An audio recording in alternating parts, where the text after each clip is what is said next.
Amir Avivi is founder and chairman of the Israel Defense and Security Forum.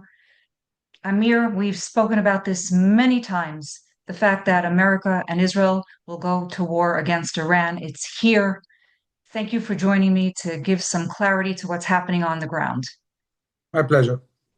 Amir, the biggest concern that people have is they saw June 12th, and that war did not end everything. People thought that it might. We just witnessed horrific attacks in Israel, 9 dead at least, in terms of Beit Shemesh, many wounded. Beersheba also attacked. It's not the end. Is it going to be one more missile a day later? How is this going to end? It's a very different scenario what's happening now. Back in June, the 12-day war, the mission was very narrow and clear. The Iranians were about to produce a nuclear weapon, weaponize a bomb, and it was a matter of maybe of weeks that they reached this point. And the main mission in this operation was to really dismantle their nuclear capabilities, kill all the scientists that were dealing with this, and really distance Iran meaningfully from having nuclear capabilities. At the same time, Israel also attacked the industries of the ballistic missiles and managed to destroy 200 out of 300 launchers of ballistic missiles and set them back. And this was done in 12 days, and Israel did it mostly alone. The US joined at a certain point with the B-2s for a very specific mission to bombard the 3 nuclear sites. This bought us time and really set back Iran from its nuclear plans. But what we have seen is that Iran managed to recuperate fast, talking about production of ballistic missiles. And instead of saying, okay, we saw Israeli and American superiority, instead of stopping their aggression, they became even more aggressive. They funded Hezbollah with $700 million in the last year. They renewed the production of ballistic missiles, aiming at thousands of ballistic missiles. And it was clear that the only solution is that this regime needs to go. We need a change of regime. And following basically the destruction of the deterrence internally and internationally, this brought the reality where the people of Iran started rising, and then we saw what the regime did to the people, tens of thousands killed. And here we are, now in a completely different scenario with a clear goal to destroy this regime. Let's take that point for a moment. The people do not have weapons. As a brigadier general, what do you think the next case scenario will be on the ground? Will we see defectors from the IRGC helping them with weapons? They still will face some very bloody battle. So basically, the US and Israel are completely dismantling this regime. Israel, as we speak, is attacking multiple sides of the government, the Basij forces, the Revolutionary Guard forces, centers of government. The US is destroying their navy and ballistic missile capabilities, the nuclear sites, the air defense. In a few days, this regime capabilities will be completely destroyed. And so are the forces that were shooting all the civilians. So Israel and the US are setting the conditions for the Iranian people to rise and take over the country. But at the end of the day, it's up to the Iranian people. There's so much you can do from the air, and we are really doing a lot, toppling the leadership, destroying the command and control, destroying their military sites, ballistic missiles, launchers, and so on. Attacking, as I said, the Basij, the Revolutionary Guards. There will be a moment where both the US and Israel will feel that the people can rise and they will be safe, relatively safe, and of course they will enjoy also the air power of Israel and the US. And this will be their moment to take over the country. Let's look at the border with Lebanon for a moment. 100,000 Israeli reservists were called up. The job was not finished in the past war. What are you anticipating? The IDF has prepared decisive plans against Hezbollah for a long time, and they wanted to execute it. The government told them to wait and concentrate on Iran. And Hezbollah did a huge mistake by shooting Israel. And this builds Israel's legitimacy to act. And we are now carrying out the plans that Israel has prepared in the last year. And the attack on Hezbollah is not going to stop until we really dismantle this organization. Now, there is something similar both in Iran and in Lebanon. But in both places, we can set the conditions to reach the goals. In Iran, to set the condition for the people to rise, and in Lebanon, to set the condition for the Lebanese government to take over and create a sovereign state and without a militia. But they will need to act also. We can degrade Hezbollah dramatically, and we'll do so. Israel is really able to hit them really, really hard. And we have to understand when we're going now into war, or renewing war in Iran and Hezbollah, Israel is arriving to this war much, much, much stronger than 2 years ago, and they are much weaker. So we're coming with a huge advantage and with a lot of capabilities, and find ourselves also fighting hand-to-hand with the US Army. Of course, this is a huge game changer that is changing everything on the ground and accelerating the victory which we have ahead. The Straits of Hormuz is of key concern on a global scale. It has to do with the oil that is shipped around the world. What is your fear that might happen here, and how can it be contained in a better way?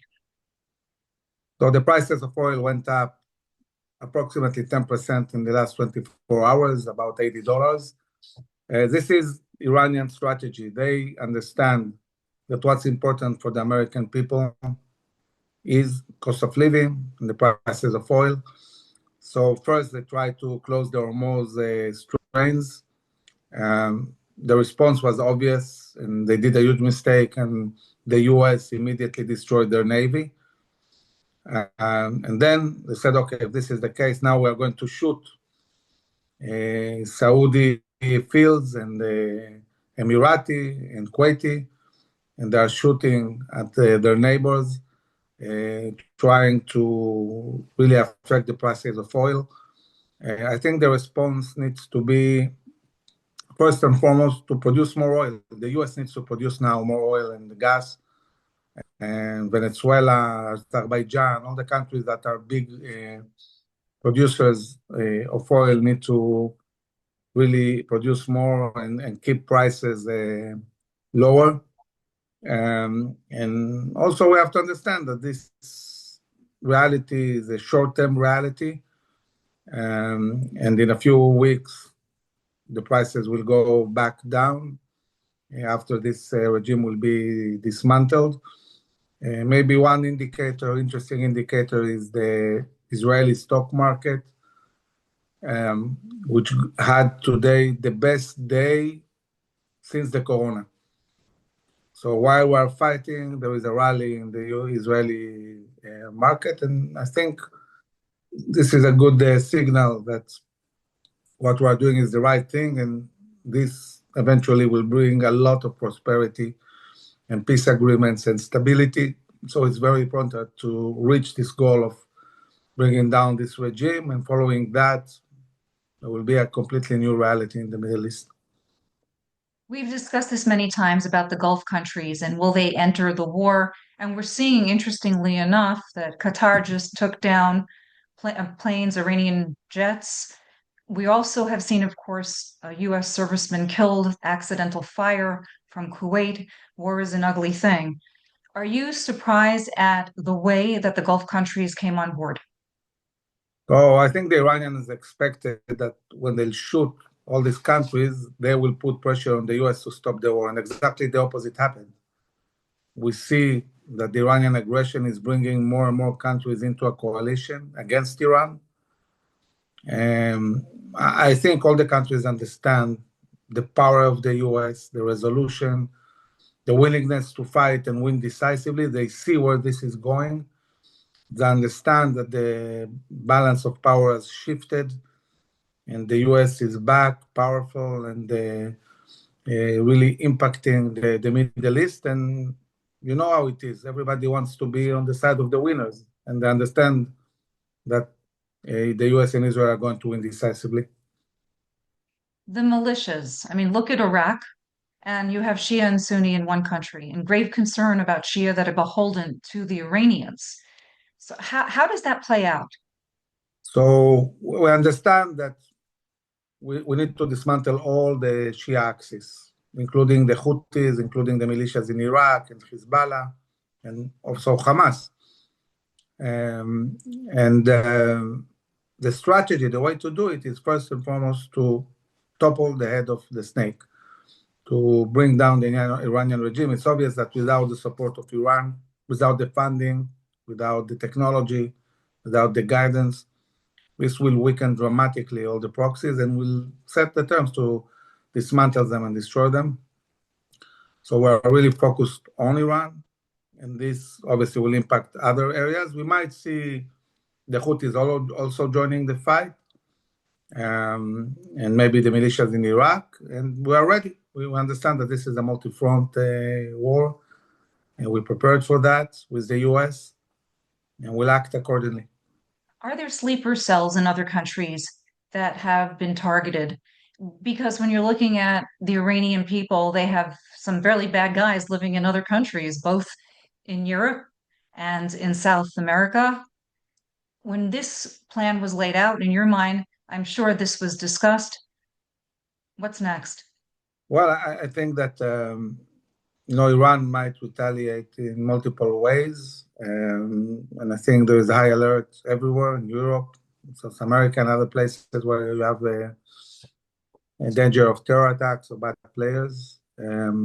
But I think really the key issue focus on what's happening in Iran and bring down the regime, and this will change everything. This will really bring down this evil regime that is undermining the whole Middle East and many other places in the globe. When you talk about regime change, many people are speaking about the possibility, for the most part, of Reza Pahlavi. Some people have spoken about MEK. We've seen a lot of change in the past year in particular. Do you have any guidance on that? Any thoughts? So I met Reza Pahlavi in Washington. We both spoke in the same event and spent an evening with him.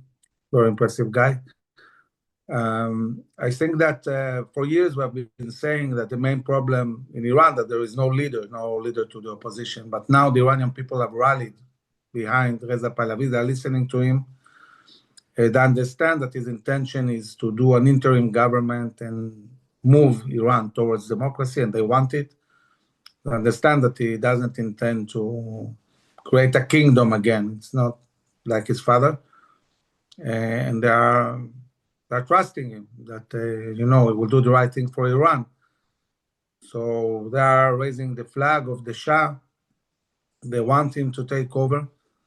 And this is good news because once the people have a leader, it's much easier to do this change of regime.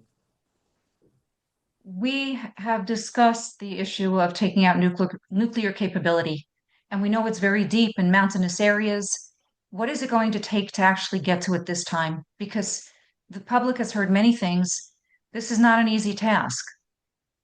Well, look, a change of regime will do the job. I mean, the moment you have a regime that is an ally of the U.S. and Israel, they themselves will, you know, dismantle all this and let